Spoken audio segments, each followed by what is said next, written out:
বাংলাদেশ বাংলাদেশ বাংলাদেশ বাংলাদেশ অস্তাচলে যেখানে দিন শেষ লাখো প্রাণে রক্তে রাঙা দেশ।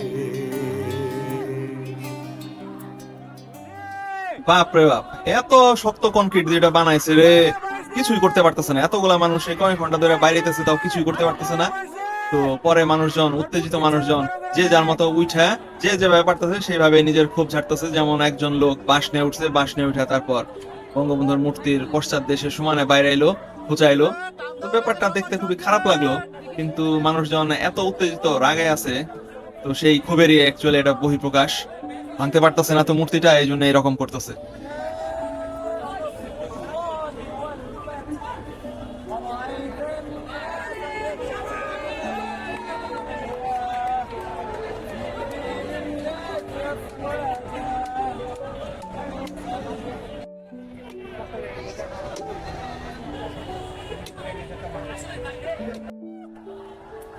জাতির পিতা তোমার বিচার করবে কারা, আছে গেছে এই জনতা, এই জনতা।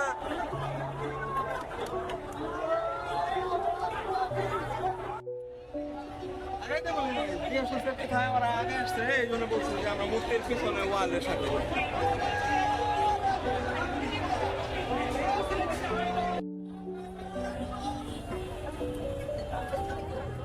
বাপরে, সেই দুপুর থেকে বাইরেতেছে, বাইরেতে বাইরেতে একদম সন্ধ্যা হয়ে গেল, সূর্য ডুবে গেছে, অন্ধকার নামছে।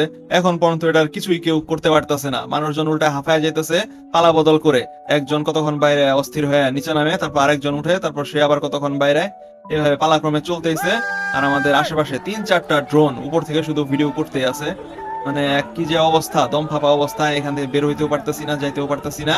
চারপাশে এত মানুষ, আমি আর আদনান এখানে আটকা পড়া। এটা যে কখন শেষ হবে আমরা সেই অপেক্ষায় বসে আছি।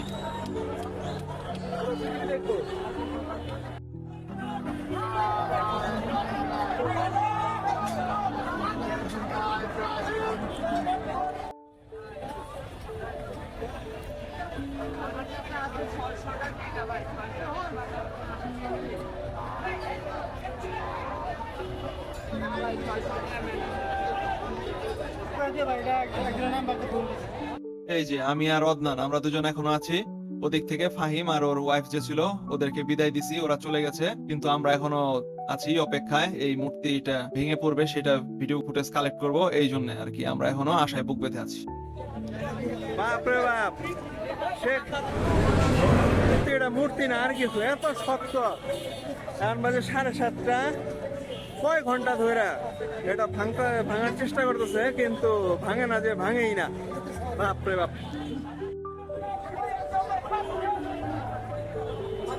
ভাঙে না কে এটা, ভাঙ।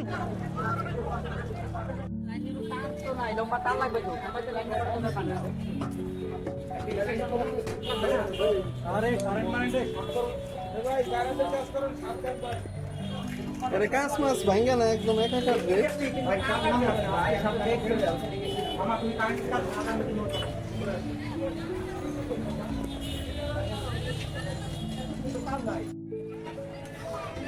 আজকে একটা সিন দেখছি বুঝছো, এই কার্যালয়ের মধ্যে ডাব গাছের মধ্যে একটা বানরে তর করে উঠে, মনে করো যে মাত্র 10 সেকেন্ডের মধ্যে নারকেল গাছের একদম মগ ডালে উঠে গেছে।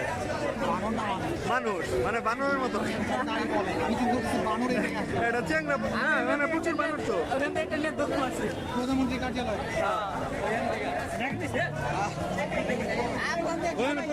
ভর্তি বানর, মানে গাছ না কি পরিমাণ বানর ভর্তি। রাত প্রায় 8:30 বেজে গেছে। সেই কয় ঘন্টা ধরে এটা বাইরেতেছে, তাও কিছুই করতে পারতেছে না। পরে কোনো একজন মিস্ত্রি ভাই, সে করছে ওই যে রড কাটার যে ডিস্কের মতো একটা ইলেকট্রিক মেশিন আছে, ওইটা নিয়ে আসছে। কিন্তু এখানে আর কি সবাই এত কিছু ভাঙচুর করে ফেলছে যে ওটাতে কারেন্টের যে কানেকশন দেবে সেরকম কোনো কানেকশনই খুঁজে পাইতেছিল না। পরে তারপর এটার পাশে যে বক্স আছে, পুলিশ বক্স, ওইখান থেকে খোঁজাখুঁজি করে দেখলো যে ওইখান থেকে কারেন্টের কানেকশন পাওয়া যায় কিনা। তাও পাওয়া গেল না, কিন্তু একটা লম্বা তার পাওয়া গেছে। তো সেই লম্বা তার কেটে নিয়ে আসছে, তারপরে এই যে পাশে যে ল্যাম্প পোস্ট, এই ল্যাম্প পোস্টে মই দিয়ে সেই ল্যাম্প পোস্টের উপরে উঠে সেখান থেকে বিদ্যুতের কানেকশন নিয়ে সেই তারটা দিয়ে পরে তারপরে এই দূর পর্যন্ত এখানে আনছে, আর অনেকে আনছে মাল্টিপ্লাগ।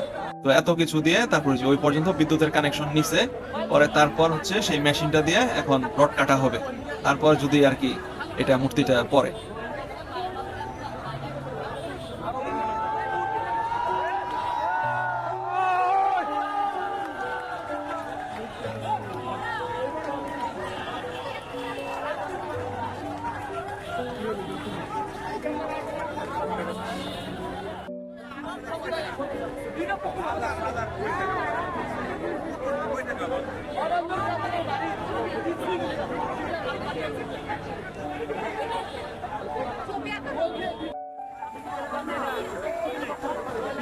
লাইন বুঝতেছি, লাইন পাই নাই, লাইন বুঝতেছি পাই নাই, সবাই কাছে ঘুরে আসছি, পরে হচ্ছে সাজি ধরে যে তাকে ম্যানেজ করে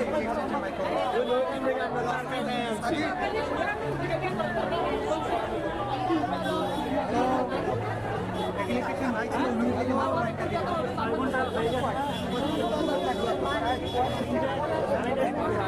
আমি এটা ভিডিও করি, এটাতে একদম ক্লিয়ার আসতেছে। ওনার ফোনটা তো অনেক ভালো, অনেক ক্লিয়ার পরিষ্কার ছবি আসতেছে। আমি ওনারটা ভিডিও করি।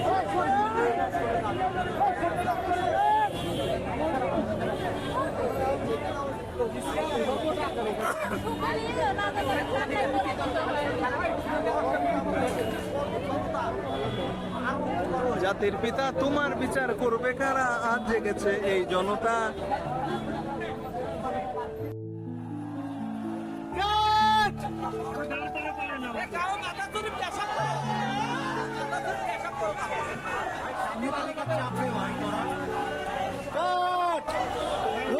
ঘুরিয়ে দে,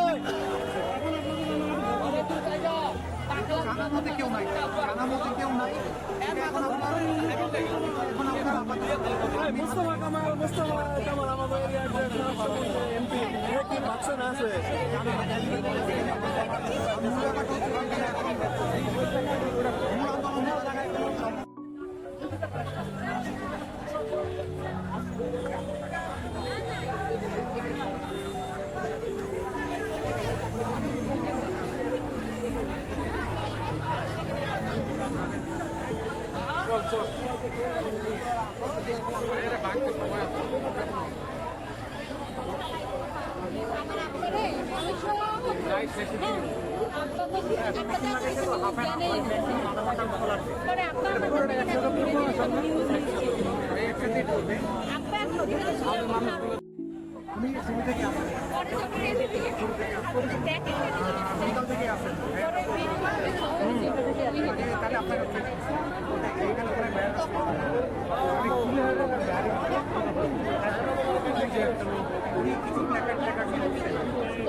এই তো রড কাটা প্রায় শেষ, কিছুক্ষণের মধ্যে মূর্তিটা পড়ে যাবে।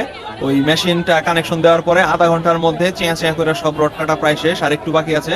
তো এই জন্য উপরে যে কজন মানুষ আছে তারা নিচের মানুষজন তো সরতেছেই না, তাদেরকে মাইকিং করে বলতেছে আপনারা সরেন, এটা যে কোনো দিকে পড়তে পারে।